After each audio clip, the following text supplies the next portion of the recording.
Hello friends, welcome to my channel study with Shruti. तो guys, इससे पहले वाली वीडियो में हमने पढ़ा कि नर्सिंग प्रोसेस क्या होता है, मतलब उसका इंट्रोडक्शन, उसके डेफिनेशंस और उसकी कैरेक्टरिस्टिक्स। अब हम देखेंगे कि स्टेप्स क्या होते हैं नर्सिंग प्रोसेस के। तो जो नर्सिंग प्रोसेस है वो एक सिस्टमिक गाइड की तरह काम करता है, जिसमें हम एक पेशेंट को उसकी सेंटर्ड केयर दे सकते हैं। और इसमें क्या है, 5 स्टेप्स होते हैं। तो सबसे पहला स्टेप होता है असेसमेंट। असेसमेंट फर्स्ट स्टेप होता है नर्सिंग प्रोसेस का। ये इन्वॉल्व करता है क्रिटिकल थिंकिंग स्किल्स को डाटा कलेक्ट करने के लिए। उसके साथ साथ इसमें क्या होता है, सब्जेक्टिव और ऑब्जेक्टिव डाटा होता है। सब्जेक्टिव डाटा क्या होता है, जो पेशेंट या उसकी फैमिली हमें बताती है वो सब्जेक्टिव डाटा में जो है इंक्लूड होता है, या हम उसको सब्जेक्टिव डाटा बोलते हैं। उसके बाद आता है ऑब्जेक्टिव डाटा।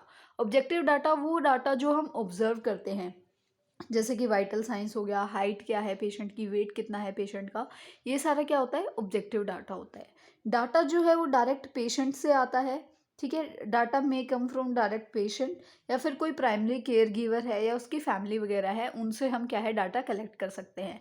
नर्सिस जो है वो डाटा को कलेक्ट करती है, उसको ऑर्गेनाइज करती है, फिर उसको अच्छे से वैलिडेट करती है, उसको एनालाइज करती है, और जो एक्चुअल प्रॉब्लम है पेशेंट की, या कौन सी प्रॉब्लम में कितनी ज़्यादा पोटेंशियल है, वो क्या है नर्स फाइंड आउट करती है। तो इसको हम क्या कहते हैं, ये पूरा जो प्रोसेस होता है इसको हमने एक स्टेप बना दिया है जिसका नाम होता है असेसमेंट।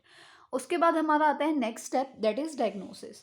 नर्स जो है वो क्या करती है, नर्सिंग डायग्नोसिस क्या होता है, एक क्लिनिकल जजमेंट होता है। जो भी हमने डाटा कलेक्ट किया है उसकी एक्चुअल और उसकी पोटेंशियल हेल्थ में क्या प्रॉब्लम है, पेशेंट फैमिली ने जो भी और कम्युनिटी ने जो भी हमें बताया है उसके हिसाब से उसमें क्या प्रॉब्लम है, वो सारी चीज़ें हम देखते हैं।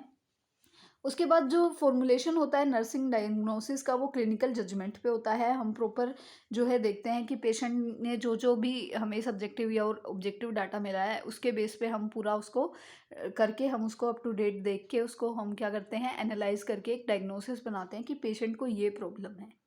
ठीक है। और जो जितने भी हमारे नर्सिंग डायग्नोसिस होते हैं वो नंदा के अकॉर्डिंग बनते हैं। नंदा यानी कि क्या होता है, northern American nursing diagnosis association.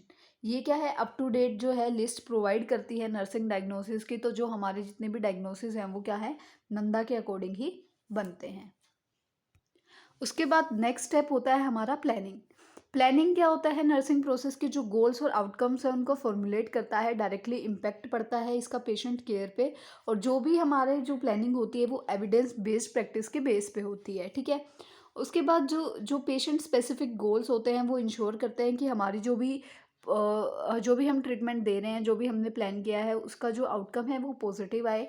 Nursing care जो प्लान्स होते हैं वो बहुत ज़्यादा इंसेंशियल होते हैं गोल सेट करने के लिए। अब देखो, पेशेंट ने हमें कहा कि उसको फीवर है, मतलब पेशेंट हमें क्या बोलता है कि मेरे को है ना बहुत ज़्यादा गरम गरम लग रहा है बॉडी। ठीक है, तो हमारा डायग्नोज आता है कि उसको फीवर है। राइट। उसके बाद हम प्लान करते हैं कि हमें पेशेंट को जो है पैरासिटामोल देनी है, कोई एंटीबायोटिक देनी है। अगर उसने एक्सेसिव क्लोथ्स जो है वो पहन रखे हैं तो वो रिमूव कराने हैं। अगर पेशेंट को फीवर ज़्यादा ही है और हमें उसको क्या करना है, जो टैपिंग बाथ होता है वो हमें प्रोवाइड करना है।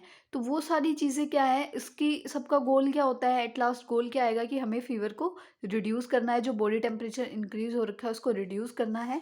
तो वो क्या होता है, गोल जो हमारा सेट करना होता है उसमें हमारी प्लानिंग जो है वो हेल्प करती है। उसके बाद जो केयर प्लान्स होते हैं जो प्रोवाइड करते हैं, कि डायरेक्शन देते हैं पर्सनलाइज केयर को, कि हमें इंडिविजुअल को क्या क्या नीड्स है, उसके हिसाब से हमें केयर कैसे प्रोवाइड करनी है, उसकी हमें एक पूरी जो है डायरेक्शन मिलती है। उसके बाद जो नर्सिंग केयर प्लान्स जो होते हैं वो इन्हेंस करते हैं हमारी कम्युनिकेशन को, जो भी हम डॉक्यूमेंटेशन करते हैं उसको, और हमारी केयर को जो है एक कंटिन्यूटी प्रोवाइड करने के लिए, ताकि जो हेल्थ केयर है उसको अच्छे से हम जो है दे सके, पेशेंट को अच्छी केयर प्रोवाइड हो, उसमें क्या है हमारी प्लानिंग हेल्प करती है। उसके बाद बारी आती है इम्प्लीमेंटेशन की। इम्प्लीमेंटेशन इन्वॉल्व करता है जो भी हम एक्शन करते हैं पेशेंट के लिए, जो भी हमने अभी नर्सिंग इंटरवेंशंस और प्लानिंग सेम चीज़ है। नर्सिंग इंटरवेंशंस और नर्सिंग जो प्लानिंग होती है वो सेम चीज़ है। तो वो जो भी हमने नर्सिंग इंटरवेंशंस की हैं और जो भी हमने सोचा है वो जो हम पेशेंट पे अप्लाई कर देते हैं उसको हम कहते हैं इम्प्लीमेंटेशन। ठीक है। तो ये क्या होता है, देखो यहाँ पे भी है कि जो नर्सिंग इंटरवेंशंस हैं उनको अप्लाई करना, डायरेक्ट और इनडायरेक्ट केयर प्रोवाइड करना, मेडिकेशन देना, स्टैंडर्ड ट्रीटमेंट प्रोटोकॉल्स को फॉलो करना, ये सारा किस में आता है, इम्प्लीमेंटेशन के अंदर आता है। उसके बाद लास्ट स्टेप होता है हमारा इवैल्यूएशन। ये फाइनल स्टेप होता है नर्सिंग प्रोसेस का और इसेंशियल होता है इवैल्यूएट करना पेशेंट के आउटकम को। इससे क्या होता है, जब एक हेल्थ प्रोवाइडर इंटरवेन करता है, इम्प्लीमेंट करता है चीज़ों को, तो वो इवैल्यूएट करने के लिए सोचता है कि जो गोल्स उसने सोचे थे, जो आउटकम्स उसने सोची थी, वो प्रॉपरली हुई है या नहीं हुई है। ठीक है। अभी देखो पेशेंट को फीवर था, उसका बॉडी का टेम्परेचर इंक्रीज हो रखा था, तो हमने पेशेंट की जो है असेसमेंट ले लिया, हो गया। उसके बाद हमने डायग्नोस बना लिया कि फ़ीवर है, हमने प्लानिंग कर ली, फिर हमने इम्प्लीमेंट भी कर दिया हमारे सारी इंटरवेंशंस को या सारी प्लानिंग को हमने इम्प्लीमेंट कर दिया।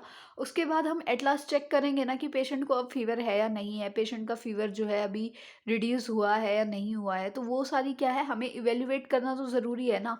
अगर इवेल्युएशन प्रॉपर नहीं आ रही है तो हम अपनी प्लानिंग में चेंज करेंगे, दोबारा सारी चीज़ें इम्प्लीमेंट करेंगे। तो उस कंडीशन को, पेशेंट की कंडीशन को ठीक करने के लिए और उसकी जो प्रॉब्लम है उसको ठीक करने के लिए और उसको अच्छी केयर प्रोवाइड करने के लिए इवैल्यूएशन जो है वो ज़रूरी होता है।